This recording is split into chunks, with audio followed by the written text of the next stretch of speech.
Hi everyone, welcome to our channel healthy kitchen உணவும் உயிரும். இன்னைக்கு நம்ம ஒரு டிஃப்ரெண்ட்டான வடை தான் பார்க்க போகிறோம். வடைன்னு சொன்ன உடனே இது நார்மலான வடை அப்படின்னு நினைக்காதீங்க. இது நவதானிய வடை. இதில் நான் 9 பருப்பு சேர்த்துருக்குறேன். இந்த மாதிரி கிட்னி பீன்ஸு, கொண்டக்கடலை, கருப்பு உளுந்து, வெள்ளை உளுந்து, பாசிப்பருப்பு, தட்டைப்பருப்பு, பிளாக் பீனு எல்லாமே சேர்த்து ஒரு 9 பருப்பு சேர்த்துருக்கேன். 9 பருப்பு வடையை மட்டும் பண்ணலை, அது கூட நம்ம இந்த பலாக்கொட்டை சேர்க்குறோம். இந்த பலாக்கொட்டை சாதாரணமாக கூட்டு, பொரியல், குழம்பு பண்ணுவீங்க. அதில் சில பேர் அந்த கொட்டையை சாப்பிடுவீங்க, சில பேர் சாப்பிட மாட்டீங்க. இந்த கொட்டையிலையுமே நிறைய சத்துக்கள் உண்டு.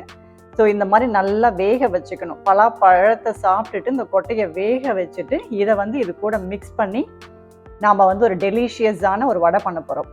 நார்மலாக கடலைப்பருப்பு பண்ணுறது வடைக்கும் இந்த வடைக்கும் ரொம்பவே வித்தியாசமும் இருக்கும், கிறிஸ்பியும் இருக்கும். நம்ம எப்படி பண்ணுறதுன்னு பார்க்கலாம். இதில் நம்ம இதில் நான் சேர்த்துக்கிறேன். நான் இந்த வடையை பருப்பு எல்லாத்தையுமே நான் இந்த மிக்சி ஜாரில் சேர்க்குறேன். தண்ணி எதுவும் கிடையாது. பருப்பு ஒரு 2-3 மணி நேரம் ஊறினா போதும். ஊறினதுக்கப்புறம் நல்லா தண்ணியை வடிகட்டிட்டு அதுக்கப்புறமா இதோட சேர்த்து அரைக்கிறதுக்கு நான் 5 வற்றல் மிளகு எடுத்துருக்கிறேன். இதுவுமே சுடுதண்ணியில் போட்டு ஊற வச்சு எடுத்துருக்கேன். நான் கொஞ்சமாக ஃப்ளேவருக்கு கருவேப்பிலை போடுறேன்,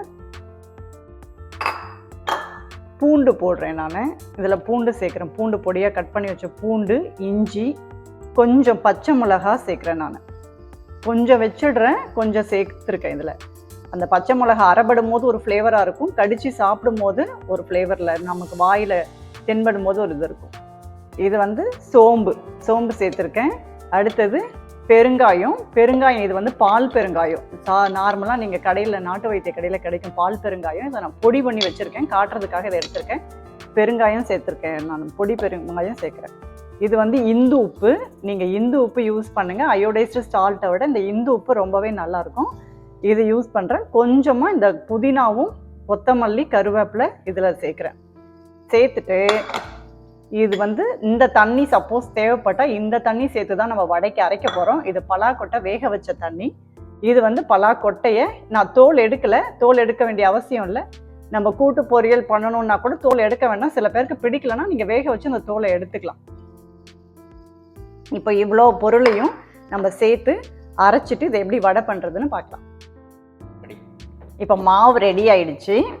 இங்கே பாருங்கள், மாவு இந்த மாதிரி தான் குறைன்னு தான் இருக்கணும். ரொம்ப மசியவும் கூடாது, ரொம்ப தண்ணியாகவும் இருக்கக்கூடாது. மாவு இந்த மாதிரி நல்லா குறைன்னு இருக்கணும். நம்ம சாதாரணமாக கடலைப்பருப்பு செய்யும் போது கொஞ்சம் கடலைப்பருப்பு எடுத்து வச்சுட்டு அது கூட மிக்ஸ் பண்ணுவோம். இதில் அது கிடையாது. இப்போ வெங்காயம் நான் சேர்க்குறேன்.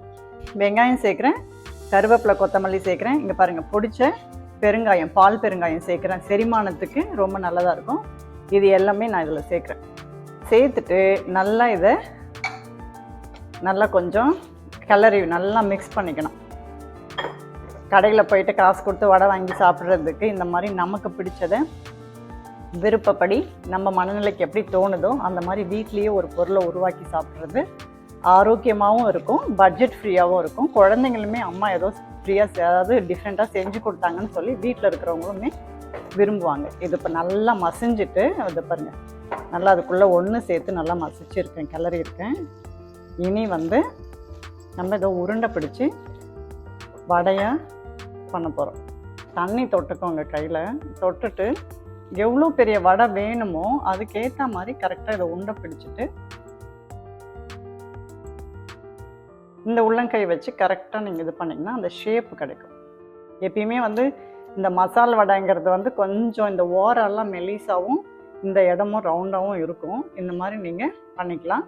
இது நம்ம ஃபஸ்ட்டு அப்பப்போ சில பேருக்கு புதுசாக அந்த பிகினர்ஸுக்கெலாம் அடுப்புக்கிட்ட நின்றுட்டு எண்ணெயும் மெயின்டைன் பண்ணிக்கிட்டு வடையும் பண்ண முடியாது. அந்த மாதிரி இருக்கிறவங்க இப்படி பிளேட்டில் உருட்டி வச்சுக்கலாம். உங்களுக்கு எவ்வளோ சைஸ் வேணுமோ அந்த மாதிரி, சின்னதாக வேணும்னா சின்னதாக, பெருசாக வேணும்னா பெருசாக, அந்த மாதிரி உருண்டையாக நீங்கள் பால் பண்ணி எத்தனை வேணுமோ அந்த மாதிரி வச்சுக்கலாம்.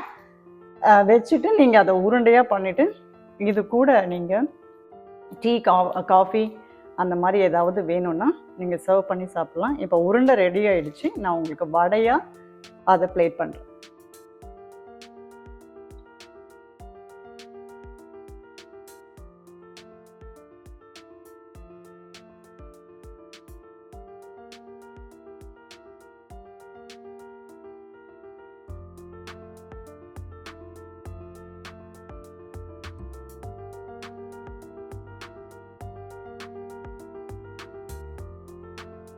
வடை ரெடி ஆயிடுச்சு. இங்கே பாருங்கள் எவ்வளோ கிறிஸ்பியாக இருக்குது வடை, நல்லா முறுமுறுன்னு நல்லா இருக்குது. இந்த வடை வந்து செஞ்சு பார்த்தா தான், ஏன்னா நான் ஃபர்ஸ்ட் டைம் நம்ம குரூப்பில் இந்த வடை போட்டப்போ எல்லாரும் என்கிட்ட நிறைய கொஸ்டின்ஸ் கேட்டிங்க. அதில் 2 பேர் செஞ்சு பார்த்துட்டு இது ஒரு டிஃப்ரெண்ட்டாக இருக்குது சிஸ்டர், ரொம்ப தேங்க்யூன்னு சொன்னீங்க. கண்டிப்பாக எல்லாருமே பார்க்குறவங்க, வீடியோ பார்க்குறவங்க எல்லாருமே இந்த வடையை ஒரு முறை செஞ்சு பாருங்கள். இது ரொம்பவே நல்லாயிருக்கும். வெறும் கடலைப்பருப்பு போட்டு ஒரு வடை பண்ணுறதுக்கும் இது நவதானியத்தில் பண்ணி சாப்பிட்றதுக்கும் ரொம்ப நல்லாயிருக்கும் இந்த வடை. சட்னிலாம் ஒன்றுமே வேண்டாம், அப்படியே சாப்பிட வேண்டியதுதான். ஈவினிங்கில் ஃபில்டாக இருக்கும். ஒரு 6 o'clock இது சாப்பிட்டுட்டு ஒரு டீ குடிச்சிங்கன்னா நைட்டு டின்னருக்கு கூட தேவை இருக்காது. பருப்பில் இருக்கிற எல்லா விஷயமும் சேர்ந்துரும். பலாக்கொட்டையும் போட்டிருக்கேன்.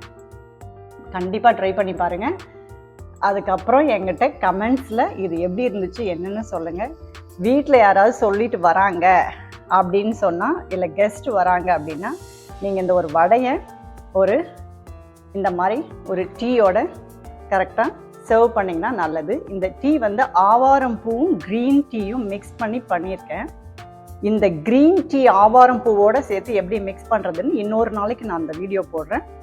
கண்டிப்பாக ட்ரை பண்ணுங்கள், லைக் பண்ணுங்கள், சப்ஸ்கிரைப் பண்ணுங்கள். உங்களுக்கு தெரிஞ்ச ஃப்ரெண்ட்ஸுக்கு இந்த மாதிரி டிஃப்ரெண்ட் ரெசிபீஸோடைய வீடியோஸ் நான் போடுறத ஷேர் பண்ணுங்கள். இன் ஃப்யூச்சரில் நம்ம இன்னமும் நிறைய வீட்லேயே எப்படி ஹோம் ரெமெடிஸ் பண்ணிக்க போகிறோம், எப்படி ஆரோக்கியமான உணவுகளை நாமளே எப்படி கிச்சனில் செஞ்சுக்க போகிறோம் அப்படின்றதையும் பார்க்கலாம். Thank you very much. Stay healthy and happy. Bye bye.